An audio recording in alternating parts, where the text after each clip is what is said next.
L'affaire dite Nafanta fait toujours parler d'elle dans le pays. Il vous souviendra que c'est le nom de la soi-disant tradithérapeute à la base de plusieurs fausses grossesses.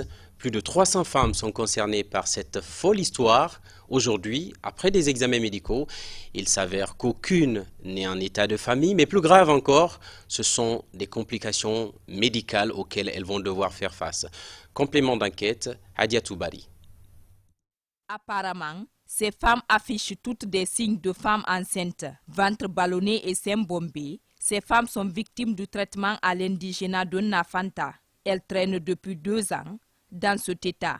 Au centre médico-social Bernard Kouchner, Mariam Bangoura et ses camarades font les examens médicaux pour vérifier si vraiment elles sont en état de famille. Au terme de la consultation, l'échographie montre que Mariam n'a aucun fœtus dans le ventre.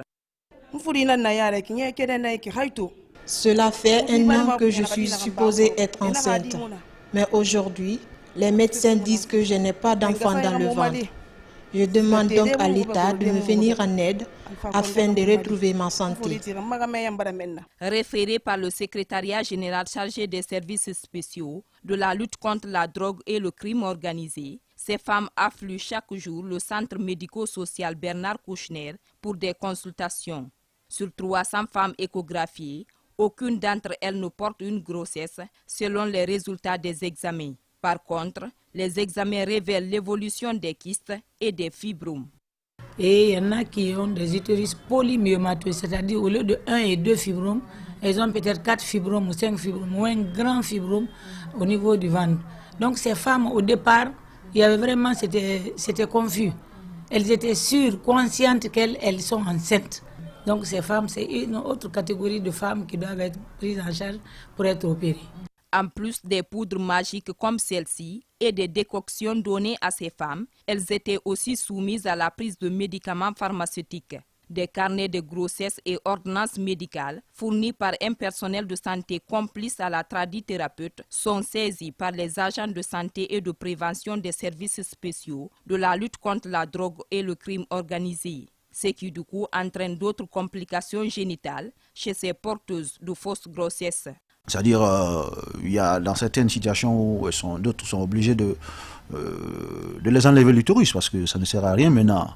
Il faut se dire la vérité et vraiment de les laisser avec vraiment ces processus cancérigènes évoluer, donc pour pouvoir vraiment les sauver. Parce que les produits qui ont été utilisés ont eu des dommages vraiment très très très marqués chez ces femmes. Parce que la même semaine-là, moi j'ai reçu au moins 6 cas de divorce où les hommes se réveillent le matin, ils disent écoutez, et puisque tu étais enceinte depuis 2 ans, et puisque le résultat est négatif, je pense qu'il faut prendre tes bagages et aller chez toi.